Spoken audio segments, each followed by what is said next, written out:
Deux personnes arrivaient et elles m'ont fouetté. Deux. Elles ont dit arrêtez.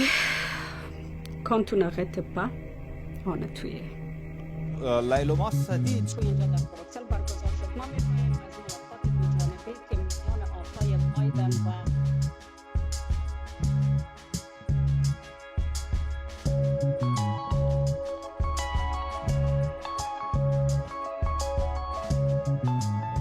Please don't recognize the Taliban and don't put us again in the same situation.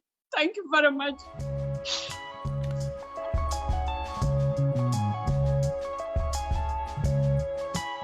À l'âge de 17 ans, je me suis mariée à cause de guerre. C'est mariage organisé. J'espérais étudier en journalisme quand je me suis mariée. Je pense que tout c'est fini parce que quand tu maries en Afghanistan, c'est trop difficile votre mari accepter continuer étudier ou travailler ou quelque chose. Je parle avec mon mari. Elle dit que la situation c'est vraiment difficile. Je lui dis non. Je voudrais étudier à faculté. Quand tu es d'accord, reste avec moi. Quand tu ne veux pas, je sors. J'ai commencé à étudier. Et très fortement. Après, mon mari, elle accepte. Elle m'a supporté avec ma famille. Malheureusement, en Afghanistan, c'est vraiment trop difficile, spécialement pour la femme. Et après qu'elles prennent tous les contrôles, elles sont arrêtées pour la femme, pour sortir, pour étudier, pour travailler, même pour medical check-up. Sans les hommes de notre famille, toujours rester à la maison. On est comme prisonniers. Et je pense qu'il y a une image qui est choquée pour tout le monde, l'image qui menaçait les talibans une femme dans le stadium de football. Une femme juste parle avec un homme. Les talibans disent que ce n'est pas un charia. Elles sont lapidées. Ça, c'est la vie. Non.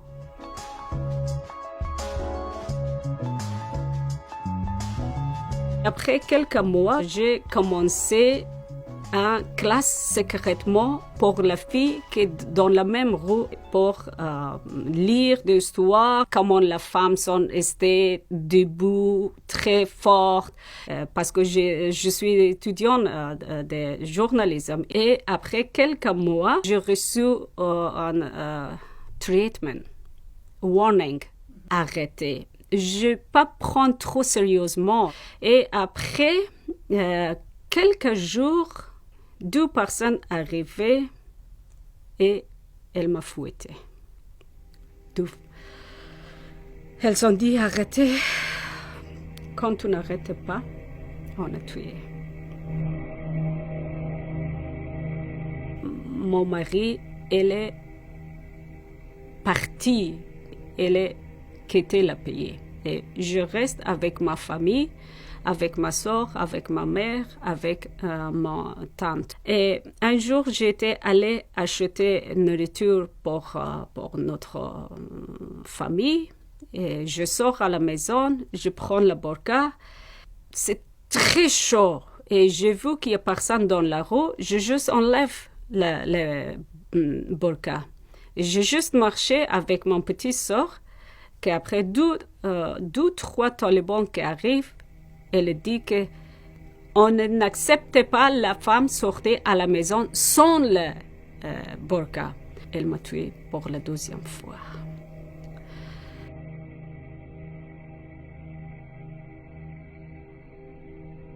Et après, je lui dis pour ma mère, c'est impossible.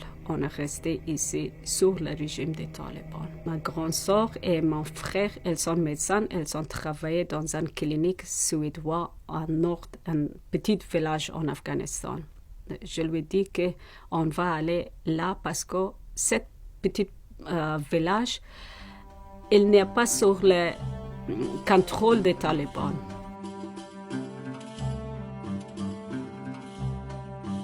On est très content qu'on est libre un peu. Et la première chose que je demande à mon frère, je lui dis que est-ce qu'il y a une école pour les enfants, pour la femme? Elle dit que oui. Moi, avec un autre sœur qui est petite de moi, on est officiellement comme professeur dans cette école. Commencé pour la classe primaire secondaire. On a commencé fortement à campagne avec toutes les mêmes familles, avec personne qui acceptait les filles aller à l'école. Toujours dit, regarde ma soeur, elle étudie, maintenant elle est médecin. Peut-être un jour, votre fille étudier, retourner comme un médecin, aider les autres. Ça, c'est mieux ou juste rester à la maison. Et finalement, on a réussi pour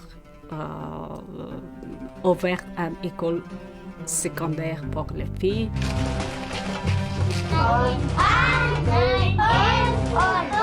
Quand le 11 septembre était arrivé en New York et après, pendant 1 ou 2 semaines, le Taliban c'est fini. Tout le monde très très content, spécialement les femmes. Fin de 2002, on a déménagé à Kaboul. Maintenant, je viens d'offrir un journaliste parce que ça, c'est un dream pour moi. Quand je entre dans l'université, j'étais, je pense, la première femme jeune afghane refusée porter la burqa. Je dis pour tout le monde, ça c'est mon choix, ça c'est personnel. J'ai commencé travailler quelques mois comme freelance et le jour en 2003, c'est quand j'étais allée à presse conférence président Karzai, j'ai refusé porter le voile. Quelques personnes disent désolé, tu as oublié porter votre voile. Je lui dis non, je n'oublie pas, je reste comme ça. Président Karzai qui voit moi, je dis Layla Mossadegh, journaliste from IWPR. Elle dit que tu es afghan? Je lui dis que oui, je suis afghan. Et je commence à poser des questions en autre langue, en farsi. Quand j'arrive à la maison, j'ai reçu beaucoup de téléphones. Mon frère aussi, c'est pas juste, c'est un pays musulman. Pourquoi votre sœur n'accepte pas? That's not the good way that she's appearing in the TV. Je lui dis pour toutes les familles. Ça, c'est mon choix. J'ai resté comme ça. Je me souviens un jour, j'étais allée avec un homme, notre collègue, pour faire un reportage. Avec mon collègue, quand on arrive, les personnes disent « Arrête ou je te tue ». Elles pensent que je suis étranger. Ça, c'est une femme mécréante. C'est nécessaire pour tuer. Et je lui dis « Alhamdulillah, je suis musulman. Je suis né dans le même pays que tu es. » C'est vraiment... De temps en temps, quand je pense, comment c'est possible, plusieurs fois, elles m'ont menacé. Plusieurs fois. Et malheureusement, un jour dans notre newsroom, tous mon collègues, les hommes, ils ont dit qu'on n'avait pas allé avec Layloma parce que toujours on est menacé. Ma famille reçut un avertissement. Ils ont dit que tu sors avec burqa ou avec la voile ou tu ne sors pas. Ou tu changes ton travail parce que la vie c'est difficile pour nous. Et j'ai commencé à menacer étranger.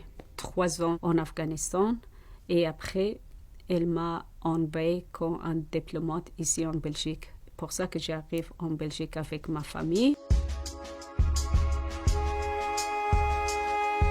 J'ai retourné en Afghanistan en 2012.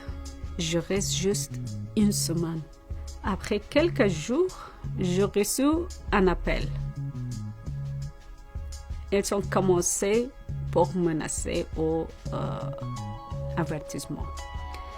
Je parle avec mon collègue en Afghanistan. Je lui dis, qu'est-ce que je fais? Regarde toutes les choses que j'ai reçues. Et je lui dis, what should I do? Qu'est-ce que je fais? Et qui protège moi? Je parle avec ma famille, avec mon frère. Je lui dis, qu'est-ce que je fais? Porte un burqa? Je lui dis, non, c'est impossible. C'est vraiment impossible. Et ils ont dit, impossible, impossible. Quand ils ont tué toi, c'est possible. Pour ça, je décide de rester ici. Après 2012, je n'ai jamais retourné. De temps en temps, je parle avec ma famille et j'espère, c'est un dream pour moi qu'un jour, la situation en Afghanistan, c'est vraiment stable pour retourner juste.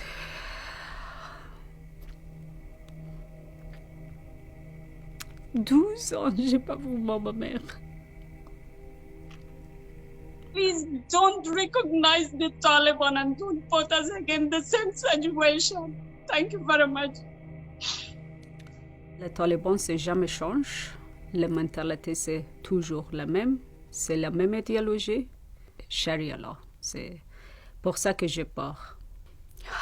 On a toujours peur pour tout le monde. Spécialement pour la femme, pour la journaliste, pour l'artiste, pour la personne qui est active. Et pourquoi l'international community ne croit pas, ne voit pas les choses qui arrivent toujours en Afghanistan? C'est quoi ça? Fais quelque chose vraiment fort et trop vite, pas toujours parler. Il n'y a rien qui change. Restez avec nous, avec la femme. On doit rester ensemble pour protéger les autres, prendre notre liberté. Ça, c'est mon goal que je n'ai jamais abandonné.